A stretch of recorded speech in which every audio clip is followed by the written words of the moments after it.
তারা আসে, বসে, খায়, নিজেদের স্বার্থ বুঝে আবার চলে যায়। দেশের এই সংকটময় সময়ে জনগণের ভবিষ্যৎ কি হবে, অর্থনীতি কিভাবে ঘুরে দাঁড়াবে, সাধারণ মানুষের নিরাপত্তা ও স্বস্তি কিভাবে নিশ্চিত হবে, এসব নিয়ে তাদের কোনো বাস্তব চিন্তা নেই। তারা শুধু সমালোচনা করতে জানে, কিন্তু দায়িত্ব নেয়ার সাহস ও যোগ্যতা দুটোই তাদের মধ্যে অনুপস্থিত। অথচ ইতিহাস সাক্ষী, বাংলাদেশ যখনই কঠিন সময় পার করেছে, তখনই সাহস, দূরদর্শিতা ও দৃঢ় নেতৃত্বে দেশকে সামনে এগিয়ে নিয়েছেন দেশরত্ন শেখ হাসিনা। যুদ্ধাপরাধীদের বিচার থেকে শুরু করে পদ্মা সেতুর মতো স্বপ্নের বাস্তবায়ন, ডিজিটাল বাংলাদেশের পথ চলা, মেট্রো রেল, টানেল, বিদ্যুৎ, শিক্ষা, স্বাস্থ্য, অবকাঠামোর উন্নয়ন সবকিছুই প্রমাণ করে সঠিক নেতৃত্ব একটি দেশকে কতদূর এগিয়ে নিতে পারে।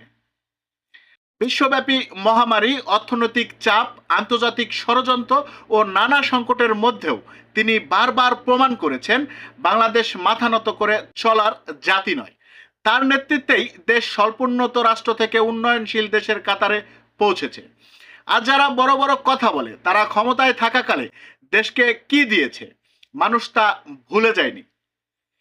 আজ দেশের মানুষ আবারও উপলব্ধি করছে, শুধু কথার রাজনীতি দিয়ে দেশ চলে না। দেশ চালাতে লাগে অভিজ্ঞতা, সাহস, দেশপ্রেম ও দূরদর্শী নেতৃত্ব। আর সেই নেতৃত্বের নাম শেখ হাসিনা। আমরা এমন বাংলাদেশ চাই, যে বাংলাদেশ উন্নয়নের পথে এগিয়ে যাবে মাথা উঁচু করে, বিশ্ব দরবারে দাঁড়াবে। আমরা অস্থিরতা নয়, স্থিতিশীলতা চাই। ধ্বংস নয়, উন্নয়ন চাই। পিছিয়ে পড়া নয়, এগিয়ে যাওয়ার বাংলাদেশ চাই।